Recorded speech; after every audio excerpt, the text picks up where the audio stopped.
The Ritz-Carlton Hotel Company operates 30 business and resort hotels throughout the world. It has 13 international sales offices and employs 13,500 people. And it's continuously growing.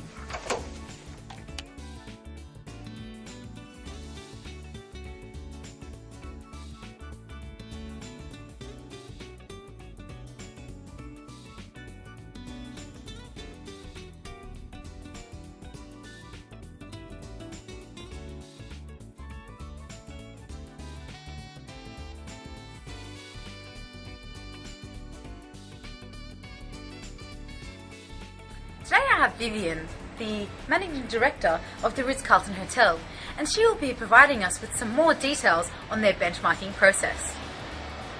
Now Vivian, what was the benchmarking process undertaken by the Ritz-Carlton Hotel? Hi Minda. The Ritz-Carlton wanted to improve its overall services and processes, so we conducted focus group and independent marketing surveys.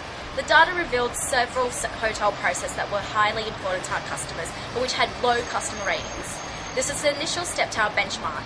The second step was to complete a gap analysis, and this was followed by identifying the primary processes and if the company had existing work areas or processes that were aligned to meet these needs. From this research, we established that there were 19 critical processes that were important to customers. So can you tell us a bit more about one of those processes and the main objective for the process? Yes, today we'll be discussing the process that the Ritz-Carlton of Michigan went through to benchmark their housekeeping system.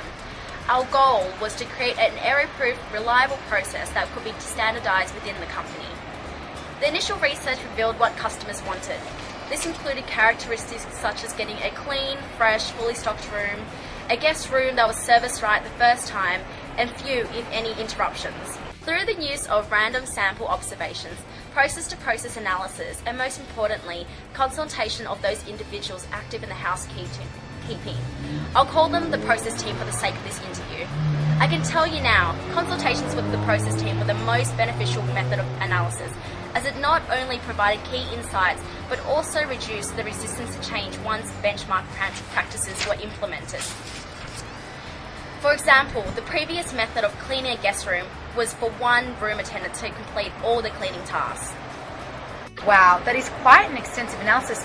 Can you share with us some of the best practices learnt from the Ritz-Carlton in Michigan? Certainly, Minda. The inefficiencies of having a one-person team are obvious. The process team brainstormed the concept of simultaneous work, that is, multiple task completion by a number of room attendants in one guest room, thus having a team cleaning concept that was born. Fascinating. And could you tell us a bit more about another practice you've adopted?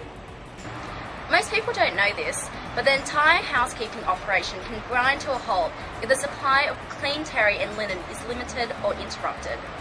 A great deal of time is wasted if one room attendant receives an inadequate supply of linen and we're forced to go in search of more during their shift. To combat these recurring problems, a process change spearheaded by the laundry department to listen to the voice of the housekeepers occurred.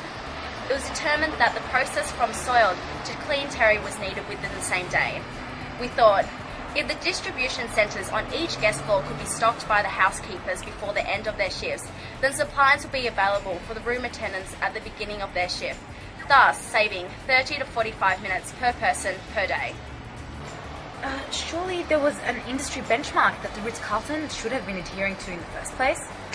Interestingly enough, our pilot run disproved the industry benchmark of 3 par of terry.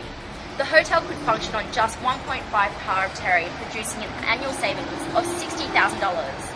I know these terms might not be understood by the individuals outside the industry, but it basically means that hotel guests dirtied only 50% of the provided terry placed in a room. That sounds like some great work you guys have been doing. And I just want to wrap up with one question, Vivian. Obviously, this benchmarking process requires a lot of time and resources. What is the incentive for hotel managers, and indeed managers from other industries, to go through this whole entire process? Managers have to realise that both internal and external customers are affected by these processes. By improving our business operations, we can achieve higher customer satisfaction, increase employee morale, and ultimately increase shareholder wealth. How many more incentives could a manager want? Thanks, Vivian. Well, that gives us a comprehensive view of the benchmarking process at the Ritz-Carlton Hotel. Back to you at the studio. You're so cute.